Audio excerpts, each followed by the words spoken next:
Hello friends, welcome to our channel. నా channel ముందుగా చూస్తున్నట్లయితే ప్లీజ్ లైక్ చేసి, షేర్ చేసి, సబ్స్క్రైబ్ చేసుకోండి. మీ సపోర్ట్ నాకు అందించండి. ఉదయం హాస్పిటల్కి వెళ్ళి టెస్ట్ చేయించుకున్నప్పటి నుండి భూమికి మనసులో లేదు. కంగ్రాచులేషన్స్, మీరు ప్రెగ్నెంట్ అయ్యారు అని డాక్టర్ చెప్పిన మాటలన్నీ పదే పదే ఆలోచిస్తూ కూర్చుంది. అంతలో ఆమె భుజం మీద ఎవరో చేయి వేశారు. లోకాన్ని మర్చిపోయి ఏం ఆలోచిస్తున్నావు అని నవ్వుతూ అడిగాడు ఆకాష్. భూమి ఏదో చెప్పేలోపే అతను ఆమె చేతిని ముద్దు పెట్టుకుని ఆమె తల మీద ప్రేమగా నిమిరి బాత్రూంలోకి వెళ్ళిపోయాడు. ఆ పెద్ద మంచం మీద భూమి ఒక బొమ్మలా కూర్చునే ఉంది. అప్పుడే స్నానం చేసి వచ్చిన ఆమె చుట్టూ నుండి ఒక్కొక్క నీటి చుక్క ఆమె చెక్కిళ్ళ మీద పడుతూ ఉన్నప్పటికీ ఏమీ పట్టనట్టు ఏదో ఆలోచిస్తూనే ఉండిపోయింది. సీలింగ్ వైపు చూస్తూ షాక్లో నుండి ఎలా బయటకు రావాలో అర్థం కాక అలా మంచం మీద నగ్నంగా కూర్చుండిపోయింది భూమి. ఆమె ఆకాష్తో ఎప్పుడు ఇంటిమేట్ అయినా ప్రొడక్షన్ యూజ్ చేసేవారు. అలాంటిది ఇప్పుడు సడన్గా తన ప్రెగ్నెంట్ అవ్వడం ఏంటో ఆమెకు అర్థం కావడం లేదు. దీనికి కారణం ఆలోచిస్తూ గతంలోకి వెళ్ళిపోయింది భూమి. లాస్ట్ మంత్ ఒక పార్టీలో ఆకాష్ ఆమెను ఇంటి దగ్గర డ్రాప్ చేశాడు. ఆ రోజు నైట్ అనుకోకుండా వాళ్ళిద్దరూ చాలా దగ్గరయ్యారు. సేఫ్ పీరియడ్ టైంలోనే ఉంది కాబట్టి ఎలాంటి ప్రాబ్లం ఉండదు అనుకుని ప్రొడక్షన్ లేకుండానే వాళ్ళిద్దరూ ఏకమయ్యారు. కానీ అది ఎంత పెద్ద తప్పో అప్పుడు భూమికి అర్థం కాలేదు. బాత్రూంలో స్నానం చేస్తున్న మరెవరో కాదు, భూమి హస్బెండ్. అయితే ప్రపంచానికి వీళ్ళ పెళ్ళి గురించి తెలియదు. 2 సంవత్సరాల క్రితం వాళ్ళిద్దరూ సీక్రెట్గా పెళ్లి చేసుకున్నారు. ధర్మ గ్రూప్ ఆఫ్ కంపెనీస్కి ఆకాష్ ప్రెసిడెంట్. అక్కడే భూమితో అతనికి పరిచయం అయింది. అతను ఆమెకు సీనియర్ కావడంతో వాళ్ళిద్దరికి మధ్య కోజ్నెస్ కూడా పెరిగింది. తన ప్రేమ పెళ్ళి ఇవన్నీ ఎంత ఫాస్ట్గా జరిగిపోయాయో భూమికి కూడా అర్థం కాలేవడం లేదు. కంపెనీలో జాయిన్ అయిన కొత్తలోనే ఆకాష్ ఆమెకు బాగా దగ్గరయ్యాడు. ఒకరోజు కార్పొరేట్ పార్టీలో వాళ్ళిద్దరూ పీకల దాకా తాగారు. అదే రాత్రి వాళ్ళిద్దరికీ మరుపురాని తీయని రాత్రిగా మిగిలిపోయింది. కొన్ని రోజుల తర్వాత ఆకాష్ వాళ్ళ అమ్మగారికి ఒంట్లో బాగాలేదు. జాబోతుకుల మధ్య ఉన్న తన అమ్మగా చివరి కోరికను నెరవేర్చడానికి ఆకాష్ భూమికి మ్యారేజ్ ప్రపోజ్ చేశాడు. ఆమె ముందు పెళ్లి చేసుకుని ఒక మంచి కొడుకుగా పేరు తెచ్చుకున్నాడు. కానీ ఈ పెళ్లి గురించి ఎవరికి తెలియదు. భూమికి కూడా అది ఫేక్ మ్యారేజ్ ఏమోనని అప్పుడప్పుడు అనిపిస్తూ ఉంటుంది. వాళ్ళిద్దరూ పెళ్లికి ముందు ఒక అగ్రిమెంట్ చేసుకున్నారు. ఈ పెళ్లి గురించి ఎవరికి చెప్పకూడదు అనేది ఆ అగ్రిమెంట్లో కండిషన్. అంతేకాకుండా ఈ పెళ్ళి ఏ క్షణమైనా పెటాకులు అవ్వచ్చు. తనను వాడుకుని వదిలేయడానికి ఆకాష్ పెద్ద ప్లానే వేశాడు అని భూమికి ఒక్కొక్కసారి అనిపిస్తూ ఉండేది. కానీ ఇదంతా ఎంత ఫాస్ట్గా జరిగిపోయిందంటే భూమి ఈ విషయంలో ఏమీ చేయలేకపోయింది. ఆకాష్ లాంటి వ్యక్తికి భార్య కొనడం తన అదృష్టమని కూడా ఆమె మురిసిపోయింది. ఎందుకంటే గత 8 సంవత్సరాల నుండి ఆకాష్ని ఆమె పిచ్చగా ప్రేమిస్తూ ఉంది. టీనేజ్ నుండి ఫస్ట్ క్రష్ ఆకాష్. అతను మ్యారేజ్ ప్రపోజల్ చేయడంగానే ఆమె సంతోషంగా ఒప్పుకుంది. పెళ్ళైన తర్వాత ఆకాష్ చాలా బిజీగా ఉండేవారు. ఎక్కువగా ఆఫీసులోనే టైం స్పెండ్ చేస్తూ ఉండేవాడు. అతను ఇంట్లో కూడా తనతో పాటు ఉండే బాగుండు అని భూమి ఎన్నోసార్లు అనుకుంది. కానీ ఒక పెద్ద కంపెనీకి ప్రెసిడెంట్గా ఉన్న ఆకాష్ లైఫ్ స్టైల్ ఎలా ఉంటుందో ఆమెకు బాగా తెలుసు. అందుకనే అతని బిజీ షెడ్యూల్కి అడ్జస్ట్ అయ్యింది. పైగా గత 2 సంవత్సరాల నుండి అతనికి వేరే వారితో ఎఫైర్ ఉంది అనే రూమర్ కూడా ఎక్కడ వినిపించలేదు. తన భర్త శ్రీరామచంద్రుడు అని ఆమె మురిసిపోయింది. ఈ పెళ్లి విషయాన్ని సీక్రెట్గా ఉంచాడు అనేది తప్ప ఇంకేం మ్యాటర్లో కూడా ఆకాశం తప్పబడడానికి లేదు. అతను ఒక పర్ఫెక్ట్ హస్బెండ్. ఇప్పుడు తన ప్రెగ్నెన్సీ విషయంలో అతనికి చెబితే అతను ఎలా రియాక్ట్ అవుతాడో అని ఆలోచిస్తూ సీలింగ్ వైపే చూస్తూ ఉండిపోయింది భూమి. కాసేపటికి ఈ విషయం ఆకాష్కి చెప్పి తీరాలి అని ఆమె డిసైడ్ అయింది. అంతేకాకుండా గత 8 సంవత్సరాల నుండి ఆమె అతన్ని ప్రేమిస్తూనే ఉందని విషయం కూడా చెప్పి ప్రపోజ్ చేయాలని అనుకుంది. బాత్రూంలో నీళ్ళ శబ్దం ఆగిపోయింది. ఆకాష్ బయటకు వచ్చాడు. అంతలో అతని ఫోన్ మోగింది. తెల్లటి టవల్ చుట్టుకుని అతను ఆ ఫోన్ కాల్ ఆన్సర్ చేయడానికి బాల్కనీలోకి వెళ్ళాడు. అప్పటికే అర్ధరాత్రి దాటింది. భూమికి కూడా ఎందుకనో ఇబ్బందిగా ఉంది. ఇలాంటి మిడ్ నైట్ టైంలో ఆకాష్కి ఫోన్ చేయాల్సిన అవసరం ఎవరికి వచ్చింది అని భూమి అతని వైపు చూస్తూ ఉండిపోయింది. బాల్కనీలో ఆకాష్ ఎవరితోనో ఫోన్ మాట్లాడి తర్వాత భూమి ఉన్న గదిలోకి వచ్చి డ్రెస్సింగ్ చేసుకోవడం స్టార్ట్ చేశాడు. ఏ మాటకు ఆ మాట. ఆకాష్ పర్సనాలిటీ చాలా క్లాసీగా ఉంటుంది.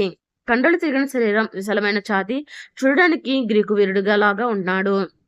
అతన్ని నగ్నంగా చూడడం భూమికి ఇదే ఫస్ట్ టైం కాదు. కానీ అతన్ని ఇలా చూసిన ప్రతిసారి సిగ్గుతో ఆమె బుగ్గలు ఎరుపెక్కుతూ ఉంటాయి. కబోర్డ్ నుండి ఆకాష్ కోసం ఒక షర్ట్ ప్యాంట్ తీసి మంచం మీద పెట్టింది భూమి. ఆమె సెలెక్ట్ చేసిన బట్టలు వేసుకుని ఆమెను చూసి నవ్వాడతను. ఆ నవ్వు అతని అందాన్ని రెట్టింపు చేసినట్లు అనిపించింది. ఆ రాత్రి అతను మరింత సెక్సీగా కనిపిస్తూ ఉన్నాడు. ఇంత మిడ్ నైట్ అతను ఎక్కడికి వెళ్తున్నాడో అని భూమి అడిగేలోపే నా కోసం వెయిట్ చేయకు, నువ్వు హాయిగా పడుకో అని ఆమె బుగ్గ మీద ముద్దు పెడుతూ చెప్పాడు ఆకాష్. ఇప్పటికే చాలా లేట్ అయింది కదా, ఈ టైంలో ఎక్కడికి వెళ్తున్నారు అని అడగలేక అడిగింది భూమి. తన ప్రెగ్నెన్సీ విషయంలో అతనికి చెప్పాలి అని. ఆమె గుండె తెగ కొట్టుకుంటూ ఉంది. ఆమె అడిగిన దానికి ఆకాష్ ఆమె కళ్ళలోకి సూటిగా చూస్తూ, మళ్ళీ మరొక రౌండ్ వేసేద్దామా, డోస్ సరిపోలేదా అని ఆమెకు మాత్రమే వినిపించేలాగా గుసగుసగా అడిగాడు ఆకాష్. ఆ మాటలు వినగానే భూమి సిగ్గుపడింది. కానీ తను చెప్పాలనుకున్న విషయం గుర్తుకు రాగానే ఆమె గుండె వేగం పెరిగింది. ఆమె ఇంకేదో చెప్పబోయేలోపే నాకు కొంచెం పని ఉంది, నువ్వు నా కోసం వెయిట్ చేయకు, బాయ్ అని చెప్పి సెంట్ కొట్టుకొని ఆకాష్ అక్కడి నుంచి బయటకు వెళ్ళడానికి సిద్ధమయ్యాడు. ఆకాష్ అని పరుగున వెళ్ళి అతని ముందు నిలబడింది భూమి. వెంటనే అతను ఆమె వైపు సీరియస్గా చూశాడు. ఏమైంది అని సూటిగా ప్రశ్నించాడు. ఇంతవరకు అతనిలో ఉన్న రొమాంటిక్ యాంగిల్ ఇప్పుడు మాయమైంది. భూమిని మొహం చిట్లించి చూస్తూ ఉన్నాడు ఆకాష్. భూమి ధైర్యం కూడగట్టుకుంది. అసలు నిజం చెప్పకుండా, నేను మా అమ్మమ్మను చూడడానికి రేపు హాస్పిటల్కి వెళ్దాం అనుకుంటున్నాను, నువ్వు నాతో పాటు వస్తావా అని అడిగింది భూమి. అనారోగ్యంతో బాధపడుతూ ఉన్న భూమి వాళ్ళ అమ్మమ్మ ఆమెను చూడాలని చాలాసార్లు ఫోన్ చేసింది. తను తన భర్తతో పాటు వెళితే అమ్మమ్మ చాలా సంతోషిస్తుంది అని భూమి కూడా ఫీల్ అయింది. సరే, దీని గురించి రేపు మార్నింగ్ మాట్లాడుకుందాం, బాయ్ అని చెప్పి అక్కడి నుంచి వెళ్ళిపోయాడు ఆకాష్. భూమి తిరిగి ఆలోచనలో మునిగిపోయింది. ఆ టైంలో ఆమెకు ఏం చేయాలో అర్థం కావడం లేదు. మరోసారి తలస్నానం చేసి నిద్రపోవడానికి ప్రయత్నించింది. కానీ నిద్ర పట్టడం లేదు. మంచం మీద కాసేపు అటు ఇటు దొర్లి ఇక తన వల్ల కాక లేచి కూర్చుంది. ఆ తర్వాత పాలు కాచుకొని గోరువెచ్చని పాలు తాగింది. అంతలో ఆమె ఫోన్కి కొన్ని నోటిఫికేషన్స్ వచ్చాయి. సాధారణంగా ఆమెకు ఇలాంటి బ్లాంకింగ్ నోటిఫికేషన్స్ పెద్దగా ఇంట్రెస్ట్ లేదు. కానీ ఇప్పుడు నిద్ర పడడం లేదు కాబట్టి వాటిని స్క్రోల్ చేసుకుంటూ పోయింది. సడన్గా ఆమె దృష్టి ఒక ఆర్టికల్ మీద పడింది. ఆ ఆర్టికల్లో తనకి బాగా తెలిసిన పేరు ఉండడంతో చదవడం స్టార్ట్ చేసింది. ఫేమస్ డిజైనర్ అనితారెడ్డి ఎయిర్పోర్ట్ దగ్గర తన మిస్టీరియస్ బాయ్ ఫ్రెండ్తో ఈరోజు మార్నింగ్ కనిపించింది అని ఒక న్యూస్ ఆర్టికల్ హెడ్లైన్ చూసిన వెంటనే అక్కడే ఉన్న ఫోటోని జూమ్ చేసి చూసింది భూమి. అనిత చాలా స్టైల్గా ఉంటే ఆమె పక్కనే ఉన్న వ్యక్తి మాత్రం ముఖానికి మాస్క్ వేసుకుని ఉన్నాడు. అతని బాడీ చూస్తుంటే అతను చాలా హ్యాండ్సమ్గా ఉంటాడు అని ఎవరికైనా అర్థమవుతుంది. అయితే ఆ ఫోటోని జూమ్ చేసి చూసిన భూమికి గుండె ఆగినంత పని అయింది. ఎందుకంటే అనిత పక్కన ఉన్న ఆ వ్యక్తి మరెవరో కాదు, తన హస్బెండ్ ఆకాష్.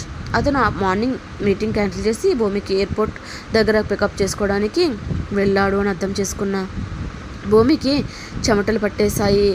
అనిత ఆకాష్కి ఎక్స్ గర్ల్ ఫ్రెండ్. వాళ్ళిద్దరికీ ఎప్పుడో బ్రేకప్ అయ్యింది. అయినప్పటికీ ఇద్దరు సీక్రెట్గా కలుస్తూ ఉండడం ఎందుకనో భూమిలో అనుమానాలు రేకెత్తించాయి. ఆమె చేతులు వణికిపోయాయి. మెల్లగా ఆమె ఆకాష్కి ఫోన్ చేసింది. చాలాసేపటి వరకు ఫోన్ రింగ్ అవుతూనే ఉంది. కానీ ఆకాష్ ఆన్సర్ చేయడం లేదు. ఇంకా లాభం లేదని కాల్ కట్ చేయడానికి భూమి క్లిక్ చేస్తూ ఉండగా సడన్గా కనెక్ట్ అయింది. హలో అని అవతల ఒక అందమైన అమ్మాయి స్వరం వినిపించింది. ఆ స్వరాన్ని వినగానే భూమికి ఏడుపు ఒకటి తక్కువ. వెంటనే ఆమె ఫోన్ మంచం మీద విసిరి కొట్టింది. అంతలో ఆమెకు కడుపు నొప్పినట్లుగా అయింది. గొంతులోకి ఏదో అడ్డం పడినట్లుగా అనిపిస్తూ ఉంటే ఆమె నోటికి అడ్డంగా చేయి పెట్టుకుని బాత్రూమ్ వైపు పరుగులు తీసింది. ఆ తర్వాత బాత్రూంలో వాంతులు చేసుకుంది. మరుసటి రోజు ఉదయాన్నే భూమి ఆఫీస్కి వెళ్ళిపోయింది. భూమి ఎన్నిసార్లు ఆమెను వర్క్ చేయకుండా ఆపడానికి ట్రై చేశాడు ఆకాష్. ముఖ్యంగా పెళ్ళైన తర్వాత తను ఎలాగో సంపాదిస్తున్నాడు కాబట్టి ఆమెను ఇంటి దగ్గరే ఉండమని చెప్పాడు. కానీ స్వభాభిమానం కలిగిన భూమి మొండిగా ఆఫీస్కి వెళ్తాను అని చెప్పింది. ఆకాష్ మీద డిపెండ్ అవ్వకుండా తన మనీ తానే సంపాదించుకుంటాను అని ఆమె తేల్చి చెప్పడంతో అతను ఏమీ చేయలేకపోయాడు. అయితే ఆమెను తన అసిస్టెంట్గా వర్క్ చేయమని ఆకాష్ అడిగాడు. భూమి కూడా దానికి సంతోషంగా ఒప్పుకుంది. అయితే ఆకాష్కి మెయిన్ అసిస్టెంట్గా కంపెనీ వ్యవహారాలన్నిటినీ హ్యాండిల్ చేస్తూ వచ్చాడు. ఆకాష్కి భూమికి పెళ్ళి అయింది అనే విషయం కూడా కేవలం ఆదిత్యకు మాత్రమే తెలుసు. ఇక్కడ మరొక విషయం ఏంటంటే ధర్మ గ్రూప్ ఆఫ్ కంపెనీస్లో కేవలం అబ్బాయిలను మాత్రమే అసిస్టెంట్గా తీసుకుంటారు.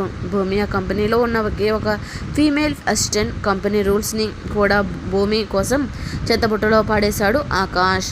దాంతో కంపెనీలో ఉన్న మిగిలిన వాళ్లకు ఆకాష్కి భూమికి మధ్య ఏదో జరుగుతూ ఉంది అనే విషయం మాత్రం ఛాయగా తెలుసు. ఆ రోజు భూమితో పనిచేసే ఒక ఎంప్లాయ్ ఆమెకు ఒక డాక్యుమెంట్ ఇచ్చి దానిని ఆకాష్కి ఆఫీసులో ఇవ్వమని చెప్పాడు. క్రితం రోజులు రాత్రి ఆకాష్ ఇంటికి రాలేదు. భూమికి ఎందుకనో ఆందోళన కలిగింది. రాత్రి మొత్తం ఆమె నిద్రపోకుండా అనిత గురించి ఆలోచిస్తూ ఉంది. దాంతోపాటు ఆకాష్కి ఫోన్ చేసినప్పుడు ఫోన్ లిఫ్ట్ చేసి మాట్లాడిన ఆ అమ్మాయి గురించి కూడా ఆమె పదే పదే ఆలోచిస్తూ ఉంది. రాత్రంతా ఆకాష్ ఆ అమ్మాయి తనే గడిపోవడం అనే విషయం భూమి డైజెస్ట్ చేసుకోలేకపోతూ ఉంది. ఇంతలో ఎంత నిజముందో ఆమెకు తెలియదు. ఇదంతా ఆమె అనుమానమే అయినప్పటికీ ఆమెకు ఎందుకనో ఏదో తెలియని ఇబ్బంది కలుగుతూ ఉంది. కొంతసేపటి తర్వాత భూమి తనను తాను కంట్రోల్ చేసుకోవడానికి ట్రై చేసింది. తనకు ఆకాష్కి మధ్య ఏం జరిగిందో, ఎలాంటి రిలేషన్ ఉందో ఆమెకు బాగా తెలుసు. తనను ఎంతగానో ప్రేమించే ఆకాష్ తనకు అన్యాయం చేయడు అని భూమి తనను తాను సర్ది చెప్పుకుంది. 2 సంవత్సరాల నుండి అతనితో రిలేషన్లో ఉంది కాబట్టి ఆ రిలేషన్ కంటూ ఏదో ఒక వాల్యూ ఉంటుంది అని ఆమె ఫీలింగ్. తన కొలీగ్ వచ్చిన ఫైల్ తీసుకుని 3rd ఫ్లోర్లో ఉన్న ప్రెసిడెంట్ ఆఫీస్కి వెళ్ళింది భూమి. ఆమె లిఫ్ట్లో నుండి బయటకు వచ్చి రాగానే తన జుట్టు సవరించుకొని అందంగా నీట్గా కనిపించడానికి ట్రై చేసింది భూమి. ఆఫీస్ రూమ్ డోర్ దగ్గరకు వెళ్ళి డోర్ తెరుస్తూ ఉండగా ఒక వాయిస్ వినిపించింది. వెంటనే ఆమె డోర్ దగ్గరే ఆగిపోయింది. రే మామ, నీకు భూమి అంటే ఇష్టమేనా అని క్యాజువల్గా అడిగాడు మోహన్. అతను ఆకాష్ బెస్ట్ ఫ్రెండ్. ఇప్పుడు ఆ మ్యాటర్ ఎందుకురా అని సీరియస్గా అడిగాడు ఆకాష్. అబ్బా చెప్పరా బాబు, భూమి చాలా మంచి అమ్మాయి కదా అని, కానీ తమని నీ టైప్ కాదు అని నవ్వుతూ చెప్పాడు మోహన్. అయితే ఇప్పుడు ఏం చేయమంటావు? నీకు తన మీద ఇంట్రెస్ట్ ఉందా అని అడిగాడు. ఏం మాట్లాడుతున్నావు రా అని గట్టిగా నవ్వేస్తూ అన్నాడు మోహన్. వాళ్ళిద్దరూ భూమి గురించి ఆమెదో వస్తువు అన్నట్లు మాట్లాడుతూ ఉన్నారు. ఈ మాటలు వింటున్న భూమికి తిక్కరిపింది. అయినా సరే తనను తాను కంట్రోల్ చేసుకుంటూ దీర్ఘంగా శ్వాస తీసుకుంటూ చేతిలో ఉన్న ఫైల్ బలంగా పట్టుకుంది. అది సరే, కానీ ఇందాక ఒక రూమర్ విన్నాను. అనిత ఎవరితోనో తిరుగుతుంది నాకు తెలిసి, అది నువ్వే కదా అని నవ్వుతూ అడిగాడు మోహన్. ఇందులో పెద్ద సీక్రెట్ ఏముంది? అది నేనే అని క్యాజువల్గా చెప్పాడు ఆకాష్. సూపర్ రా మామ, అనిత ఇప్పటి వరకు నిన్ను వదిలిపెట్టలేదా? నువ్వు తనను ఇంకా మర్చిపోవడంకుండా తన చుట్టూ తిరుగుతూ ఉన్నావా అని నవ్వుతూ అడిగాడు మోహన్.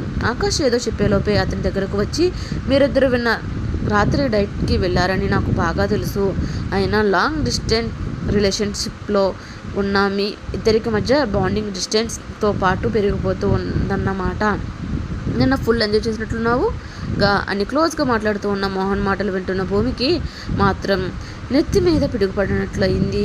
ఆమె మొహం కోపం తెరబడింది. తన భర్త మాజీ ప్రియురాలతో రాత్రంతా గడిపి వచ్చాడు అనే నిజాన్ని ఆమె తట్టుకోలేకపోతూ ఉంది. ఆ క్షణం ఆమె గుండె 1000 ముక్కలైపోతూ ఉంది.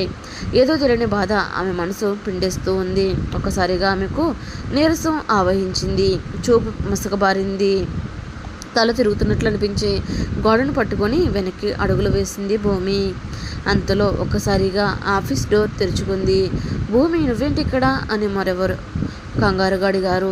మోహన్ డోర్ ఓపెన్ చేశాడు. అతను ఆఫీస్ రూమ్లో నుండి బయటకు వెళ్ళబోతూ ఉండగా అదే సమయంలో డోర్ దగ్గర ఉన్న భూమి పడిపోయింది. వెంటనే మోహన్ ఆమెను బలంగా పట్టుకున్నాడు. భూమి అని అరిచాడు మోహన్. అతని చేతుల్లో ఒదిగిపోయిన భూమి ఒక్కసారిగా లేచి నిలబడింది. అతనికి ఎలాంటి సమాధానం చెప్పకుండా అతన్ని దాటుకుంటూ ఆఫీస్ రూమ్లోకి వెళ్ళింది. ఒక లగ్జరీ ఆఫీస్ చైర్లో కూర్చున్న ఆకాష్ దగ్గరకు వెళ్ళి అతనికి తన చేతిలో ఉన్న డాక్యుమెంట్స్ ఇచ్చింది భూమి. అతను విన్న రాత్రి వేసుకున్న బట్టలు వేసుకోలేదు. చూడడానికి చాలా అందంగా కనిపిస్తూ ఉన్న ఆకాష్ వైపు ఒకసారి చూసి, మార్కెటింగ్ డిపార్ట్మెంట్ వాళ్ళు ఈ డాక్యుమెంట్స్ మీకు ఇవ్వమన్నారు, ఒకసారి చూసి సంతకం చేయండి అని తలదించుకొని చెప్పింది భూమి. ఆకాష్ తన భర్త అయినప్పటికీ కూడా భూమి అతన్ని నిలదీసి అడిగే అధికారం కానీ ధైర్యం కానీ ఆమెకు లేదు.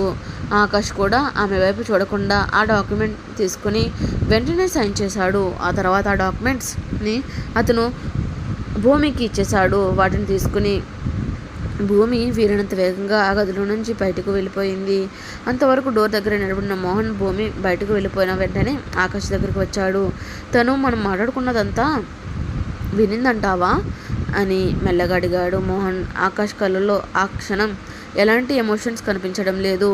నిజానికి అతను మోహన్ అడుగుతున్న దానికి కూడా సమాధానం చెప్పే స్థితిలో లేడు.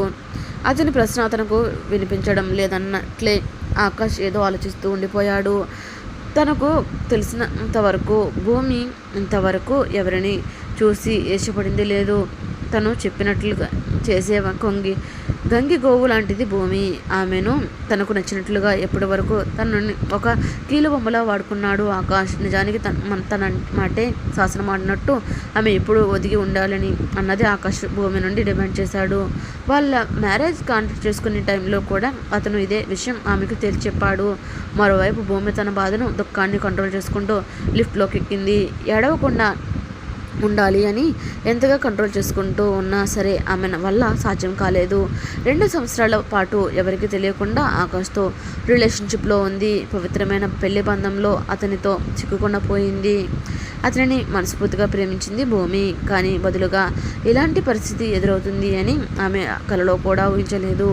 ఆకాశ్ మీద పెట్టుకున్న తన ఆశలు కలలు అన్నీ ఒకే ఒక గాలి వానకు కొట్టుకుపోయినట్లు ఆమె కనిపించింది. ఇంతవరకు ఆకాష్ తనను ఒక ఆటబొమ్మలో తన కోరికలు తీర్చుకోవడానికి వాడుకున్నాడే కానీ అతని మనసులో స్థానం మాత్రం ఇవ్వలేదు అనే విషయం భూమికి మెల్లగా అర్థమైంది. ఇన్ని రోజులు ఆకాష్ తనకు తాళి కట్టిన భర్త అని ఆమె ఫీల్ అయింది. కానీ అతను తనను ఉంచుకున్నాడు అనే విషయం అంగీకరించడానికి ఆమెకు మనసు రావడం లేదు. అనిత ఎంగిలి చూపుడు తినే బతుకు తనది అయ్యిందని భూమి వెక్కి వెక్కి ఏడ్చింది. లిఫ్ట్ డోర్ తెరుచుకున్న వెంటనే బలవంతంగా భూమి తన కన్నీళ్లు ఆపుకుంది. కోపంతో బాధతో ఏరబడిన ఆమె మొహం చూస్తూ ఉంటే ఎవరికైనా సరే ఆమె ఏడుస్తూ ఉంది అనే విషయం అర్థమవుతూనే ఉంది. భూమి మాత్రం కంగారుగా స్టోర్ రూమ్ వైపు పరుగులు తీసింది. అప్పటికే అక్కడ ఉన్న కొంతమంది కొలీగ్స్ ఆకాష్ గురించి మాట్లాడుకుంటూ ఉన్నారు. అనిత రెడ్డి సిటీకి వచ్చిందంట, ఈ విషయం విన్నారా అని అడిగాడు ఒకడు. ఎవరో అనితారెడ్డి అని మరొకడు అడిగాడు. నీకు అనితారెడ్డిది లేదా? నీ ఏ లోకంలో బ్రతుకుతున్నావు తల్లి? రెడ్డి గ్రూప్ ఆఫ్ కంపెనీస్ పేరు ఎప్పుడైనా విన్నావా? ఆ కంపెనీకి వారసురాలు అనిత. ఆమె వరల్డ్ క్లాస్ డిజైనర్. ఇంకో విషయం, మన బాస్ ఆకాష్ ధర్మ ఫస్ట్ లవర్ అనితారెడ్డి అని సన్నగా నవ్వుతూ చెప్పాడు ఒకడు. ఆమె సిటీకి వస్తే ఏమైంది? ఎందుకు అంత హంగామా చేస్తున్నారు? అయినా ఆకాశ ధర్మ మన భూమిని ప్రేమిస్తున్నాడు కదా అని అమాయకంగా అడిగింది ఒక ఆమె. వాట్? భూమియా? నాకు తెలిసినంత వరకు భూమిని ఆకాష్ కీప్గా ఉంచుకున్నాడు. జస్ట్ తన అవసరాలు తీర్చుకోవడానికి వాడుకుంటూ ఉన్నాడు. ఇంతవరకు ఆమెను డేట్ చేస్తున్నట్లు మన బాస్ పబ్లిక్లో ఒప్పుకోలేదు కదా.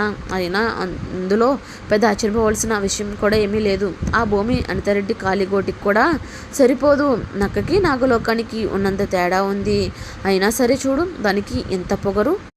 పైసాకి పనికిరాదు కానీ తనను తాను ఆకాష్కి అప్పుడే పెళ్ళమైనట్లుగా ఊహించుకుంటుంది అని వెటకారంగా నవ్వుతూ అన్నాడు మరొక కొలీగ్. డోర్ దగ్గర నిలబడి ఇదంతా వింటున్న భూమికి గుండె బద్దలైంది.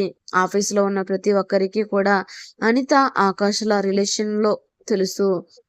కేవలం తను మాత్రమే అమాయకంగా తన ఆకాష్ శ్రీరామచంద్రుడని అతని మనస్ఫూర్తిగా నిజాయితీగా ప్రేమించింది. నిజానికి ఆమె మొదటి నుండి వన్ సైడ్ లవర్. ఏంటి మిస్సెస్ ఆకాష్ గారు, ఇప్పటికైనా తమరు పగటి కలలు కనడం మానుతారా అని తన వెనుక ఎవరో వెటకారంగా ప్రశ్నించడంతో ఒకసారిగా వెనక్కి తిరిగి చూసింది భూమి. ఆ వ్యక్తి మరెవరో కాదు, ఆకాష్ కజిన్ కవిత. ఆమెకు మొదటి నుండి కూడా భూమి అంటే పీకల దాకా అసహ్యం. స్టోర్ రూమ్ లో ఆ ఆఫీస్ వాళ్ళందరూ మాట్లాడుకుంటున్న మాటలు కవిత కూడా వింటున్నట్లు ఉంది. కానీ ఈ టైంలో ఆమెతో వాదించడం, గొడవ పడడం భూమికి ఏమాత్రం ఇష్టం లేదు. ఎందుకనే ఆ రూమ్‌లో నుండి బయటకు వెళ్ళడానికి సిద్ధమైంది. కానీ కవిత ఆమెను అడ్డగించింది. చేతిలో ఉన్న కాఫీ కప్పుకొని వయ్యారంగా పట్టుకొని అనిత వచ్చేసింది. అని తనని కాదని, ఇప్పుడు ఆకాష్ నీ వెంట పడతాడని పిచ్చి భ్రమలు పట్టుకోకు అని సీరియస్‌గా చెప్పింది కవిత. భూమి ఎలాంటి బదులు ఇవ్వలేదు. దాంతో కవిత మరింత ఒళ్ళు మండింది. నువ్వు చాలా సెక్సీగా ఉంటావని, ఆ విషయంలో నీకు నువ్వే సాటి అని విన్నాను. కామసూత్రం బాగా చదివినట్లున్నావు. నీకు కావాలంటే నాకు తెలిసిన 2, 3 మగవాళ్ళని పంపిస్తాను. వాళ్ళకు కూడా నువ్వు సర్వీస్ చేయవచ్చు అని వెటకారంగా నవ్వుతూ వెనక్కిరించింది కవిత. ఆ మాటలకు భూమికి కోపం ముంచుకు వచ్చింది. ఆమె పిడికిలి బిగించుకుంది. చూడు కవిత, ఇప్పుడు నీతో గొడవ పడే మూడ్‌లో నేను లేను. అయినా నీకు అంత సరదాగా ఉంటే నువ్వే ఆ బిజినెస్ ఓపెన్ చేసుకో. రెడ్ లైట్ ఏరియాలో నీలాంటి వాళ్ళకి బాగా డిమాండ్ అని ఇచ్చి పడేసింది. ఇలా నాతో మాట్లాడడానికి ఎంత ధైర్యమే నీకు అని కోపంగా అరిచింది కవిత. భూమికి ఎలాంటి బ్యాక్గ్రౌండ్ లేదు అనే విషయం ఆమెకు బాగా తెలుసు. ఎందుకు పనికిరాని భూమి లాంటి పేద అమ్మాయి తనను ఎదిరించి మాట్లాడడం కవిత తట్టుకోలేకపోయింది. వెంటనే తన చేతిలో ఉన్న కాఫీ భూమి మొహం మీద విసిరికొట్టింది. కవిత కవిత ఇలా పిచ్చిగా ప్రవర్తిస్తుందని భూమి అస్సలు ఎక్స్‌పెక్ట్ చేయలేదు. అందుకనే వేడి వేడి కాఫీ తన మీద పడకుండా ఆమె తప్పించుకోలేకపోయింది. ముఖానికి అడ్డంగా చేతులు పెట్టుకుంది. భూమి వేడి కాఫీ చేతుల మీద పడడంతో ఆమె చేతులు ఎర్రగా కందిపోయాయి. ఆ అమ్మా అని నొప్పితో అరిచింది భూమి. నీకు పిచ్చెక్కిందా కవిత? నీ గురించి నువ్వు ఏమనుకుంటున్నావు అని కోపంగా అరిచింది భూమి. అది లంచ్ బ్రేక్ కావడంతో అప్పటికి చాలా మంది ఆ డ్రామా మొత్తం చూస్తూ ఉన్నారు. వాళ్ళందరి ముందు భూమి మొహం మీద కాఫీ వేసినందుకు అందరి ముందు భూమి పరువు పోయినందుకు కవిత చాలా సంతోషిస్తూ ఉంది. ఎవరికి పిచ్చెక్కిందో అందరికీ బాగా తెలుసు. నీలాంటి గోల్డ్ డిగ్గర్ గురించి ఆఫీసులో ఎవరికి తెలియదు అనుకుంటున్నావా? చిన్నప్పుడే తల్లిదండ్రులను పోగొట్టుకున్నావు. ఎవరూ లేని అనాథలాగా బతకకుండా ఆకాష్కి లైన్ వేసి అతన్ని నీ మాయలో పడేసి ఈ కంపెనీకే టెండర్ వేద్దామనుకుంటున్నావా? నీ పప్పులు ఉడకవు. నీలాంటి దాన్ని ఆకాష్ లాంటి వాళ్ళు వాడుకుంటారు. నువ్వు జస్ట్ ఒక సెక్స్ టాయ్ అని కవిత పొగరుగా చెబుతూ పోయింది. అంతలో ఆమె చెంప పగిలిపోయింది.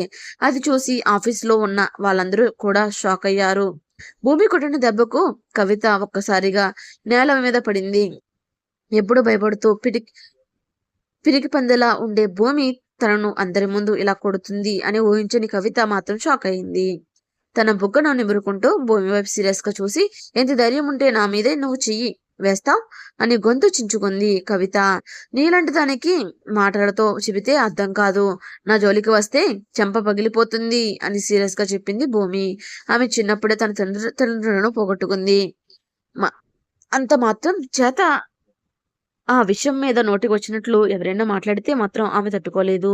కోపంతో మొహం చిట్లించి చూస్తూ ఉండిపోయింది కవిత. ఆమె ఆకాష్‌కి కజిన్ కావడంతో ఆఫీసులో అందరూ ఆమెకు రెస్పెక్ట్ ఇస్తూ ఉంటారు. ఇలాంటిది ఫస్ట్ టైం తనను ఇలా అందరి ముందు భూమి కొట్టడం కవిత తట్టుకోలేకపోయింది.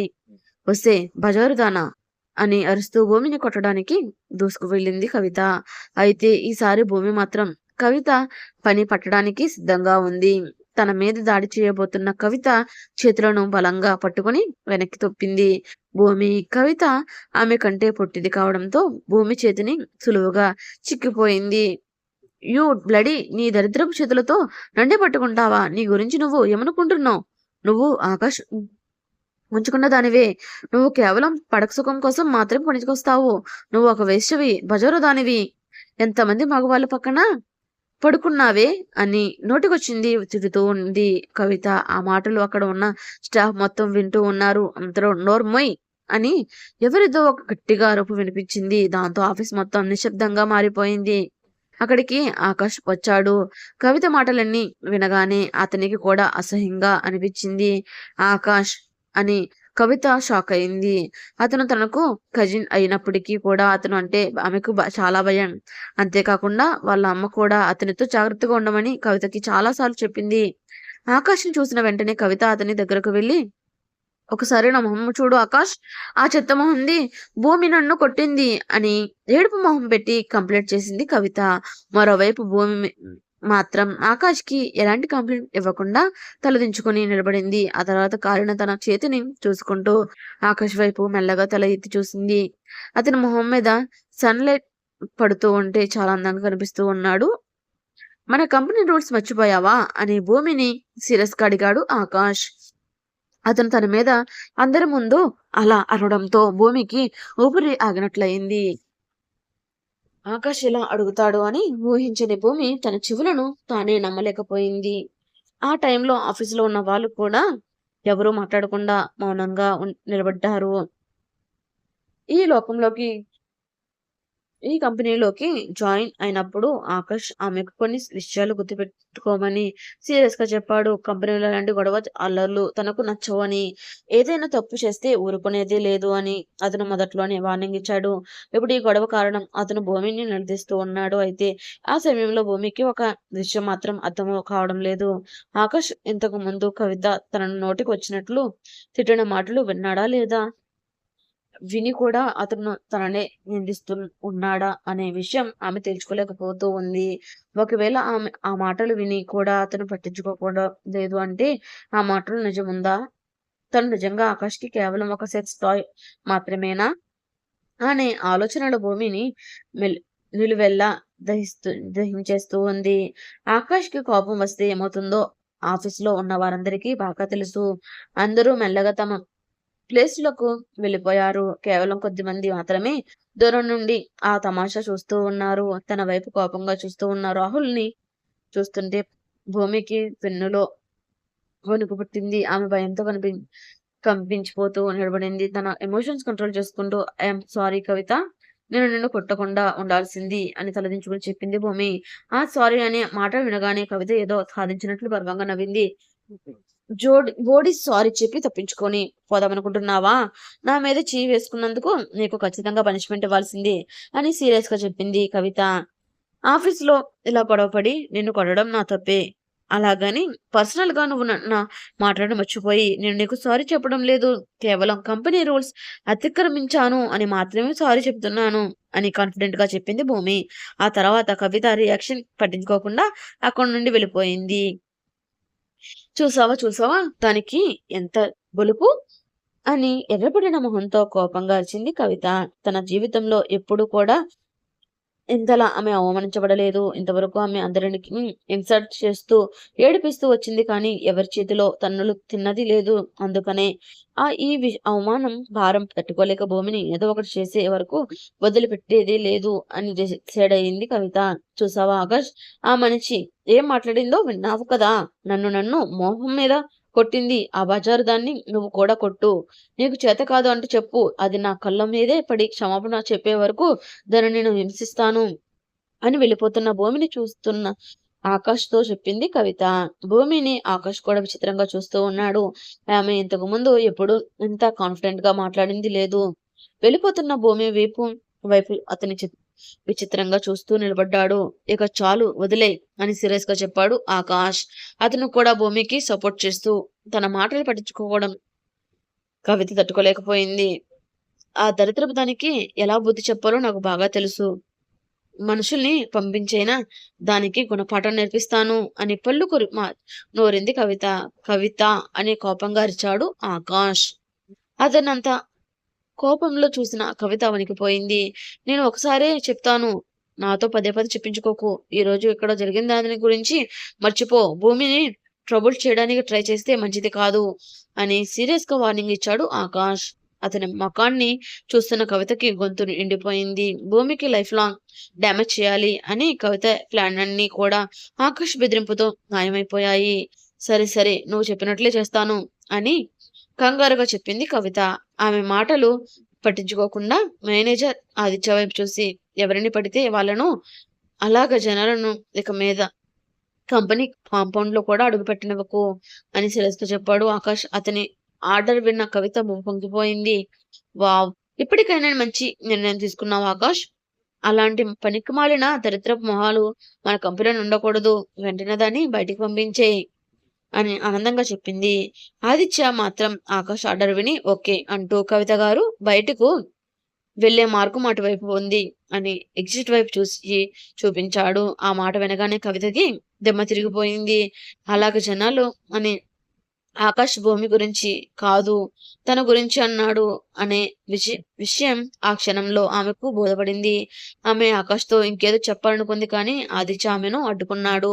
ఆ తర్వాత సెక్యూరిటీ గార్డ్స్ వచ్చి బలవంతంగా ఆమెను బయటకు తీసుకువెళ్ళిపోయారు. ఆమె అక్కడి నుండి వెళ్ళకుండా ఆకాష్ మాట్లాడడానికి గింజుకుంటూ ఉంది. కానీ సెక్యూరిటీ మాత్రం ఆ ఛాన్స్ ఆమెకివ్వలేదు. జరిగిందంతా తలుచుకుంటూ కవితకి ఒళ్ళు మండిపోయింది. ఆకాష్ తనతో ఈ విధంగా ప్రవర్తిస్తాడు అని ఆమె కలలో కూడా ఊహించలేదు. దీని అంతటికి కారణం భూమి కావడంతో ఆమె పగతో రగిలిపోయింది. ఆఫీస్ టైం వస్తూ ఉండటంతో భూమి తన బ్యాగ్ సర్దుకొని ఎగ్జిట్ డోర్ వైపు తిరిగి వెళ్ళింది. అంతలో ఆదిత్య ఆమెను అడ్డగించాడు. మేడం, సార్‌కి ఒక అర్జెంట్ పని పడింది. మీతో పాటు మీ అమ్మమ్మ గారు ఉన్న హాస్పిటల్‌కి ఆయన రాలేరట. నన్ను డ్రాప్ చేయమని చెప్పారు అని తలదించుకొని చెప్పాడు ఆదిత్య. భూమి మరో ఆలోచన లేకుండా మీరు రావాల్సిన అవసరం లేదు ఆదిత్య అని చెప్పి అక్కడి నుండి వెళ్ళిపోయింది. ప్రస్తుతం ఆకాష్ ఏం ఆలోచిస్తూ ఉన్నాడో తెలుసుకోలేనంత పిచ్చిది కాదు భూమి. అతను తనతో పాటు హాస్పిటల్‌కి రాకుండా మేనేజర్‌ని పంపిస్తున్నాడు అంటే అసలు దృష్టిలో తన స్థానం ఎలాంటిదో భూమికి అది బాగా అర్థమైంది. తనంటే పట్టింపు లేని ఆకాష్ తనతో పాటు అమ్మమ్మ దగ్గరకు వస్తాడనుకోవడం మూర్ఖత్వం అవుతుంది. వారం క్రితమే ఊరికి వెళ్ళైతే అమ్మమ్మను హాస్పిటల్‌లో జాయిన్ చేశారు అనే విషయం భూమికి తెలిసింది. హాస్పిటల్‌కి వెళ్ళేసరికి నర్స్ వాళ్ళ అమ్మమ్మను ఏదో తినిపిస్తూ ఉంది. వెంటనే నర్స్ చేతిలో ఉన్న ప్లేట్ తీసుకొని అమ్మమ్మకు తినిపించడం స్టార్ట్ చేసింది భూమి. భూమి వాళ్ళ అమ్మమ్మ ఒక మారుమూల గ్రామంలో ఉంటుంది. ప్రశాంతమైన వాళ్ళ అందరూ ఎంజాయ్ చేస్తూ ఆవిడ ఎంతో హాయిగా బతికేస్తూ వచ్చింది. కానీ last month routine medical checkup చేసుకున్నప్పుడు ఆమెకు కడుపులో ఏదో సమస్య ఏర్పడింది అనే విషయం తెలిసింది. దాంతో ఆమెను హాస్పిటల్లో అడ్మిట్ చేశారు. తన మనవరాలికి ఆకాష్‌కి పెళ్లయిందన్న సంగతి కన్ఫర్మ్‌కి తెలియదు. ఈరోజు ఆ విషయం చెప్పి అమ్మమ్మను సర్ప్రైజ్ చేయాలి అని ప్లాన్ చేసింది భూమి. కానీ ఇప్పుడు ఆ విషయం చెప్పాల్సిన అవసరం కూడా లేదు అని ఆమెకు అర్థమైంది. కనకం నిద్రలోకి జారుకునే వరకు భూమి అక్కడే ఎదురు చూస్తూ నిలబడింది. ఆ తర్వాత ఆమె హాస్పిటల్ నుండి బయటకు వెళ్లి ఒక టాక్సీ కోసం వెయిట్ చేసింది. అంతలో ఒక నల్లటి లగ్జరీ కార్ హాస్పిటల్ ముందు వచ్చి ఆగడంతో భూమి కళ్ళు ఒక్కసారిగా మెరిశాయి. ఆ కారు మరెవరితో కాదు, తన భర్త ఆకాష్‌ది అనే విషయం ఆమెకు బాగా తెలుసు. తనను పికప్ చేసుకోవడానికి అతను వచ్చాడు. ఏమోనని ఆమె చాలా సంతోషపడింది. ఇంతవరకు తను అనుభవిస్తున్న బాధను కూడా ఆమె మర్చిపోయింది. కానీ తను కలకంటున్నట్లు ఆమెకు అర్థమైంది. ఎందుకంటే ఆ కారులో నుండి ఆకాష్‌తో పాటు మరొక అమ్మాయి కూడా బయటకు దిగింది. ఆ అమ్మాయిని చూసిన వెంటనే భూమి మొహంలో రంగులు మారిపోయాయి. కార్ డోర్ తీసుకొని ఆకాష్‌ని పట్టుకున్న ఆ అమ్మాయిని పట్టుకుని అతనితో పాటు నా అమ్మాయిని మరో ఎవరో కాదు కవితారెడ్డి. అతను తీసి అనితారెడ్డిని బయటకు ఆహ్వానించాడు. అతని భుజం మీద చెయ్యి వేసి ఆమెతో పాటు నడిచాడు. దగ్గరే ఉన్న భూమి చూసి ఒక మాట కూడా మాట్లాడకుండా వెళ్ళిపోయాడు. అతను భూమి తట్టుకోలేకపోయింది. అక్కడికక్కడే నిలదీసి అడగాలని అనుకుంది. ఆ ధైర్యం చేయలేకపోయింది. అందులో ఆమె వెళ్ళవలసిన టాక్సీ రావడంతో అనాలోచితంగా టాక్సీలోకి వెళ్ళి కూర్చుంది. ఎక్కడికి వెళ్ళాలి మేడం అని డ్రైవర్ ప్రశ్నించాడు. ఒకసారి ఈ లోకంలోకొచ్చింది భూమి. ఆ టైంలో ఆమెకు ఎక్కడికి వెళ్ళాలో, ఎలా వెళ్ళాలి అని తెలియడం లేదు. తను ఉండే ఇంటి అడ్రెస్ చెప్పింది భూమి. మనసులో వేదన ఎవరికీ తెలియకుండా ఆకాష్‌తో ఇన్ని రోజులు గడిపిన క్షణాలను తలుచుకుంటూ అక్కడే ఉన్న టేబుల్‌పై కూర్చుంది. ఆకాష్ తన అవసరాల కోసం మాత్రమే వాడుకున్నాడు అని తలుచుకుంటే తన మీద తనకే కోపం వచ్చింది భూమికి.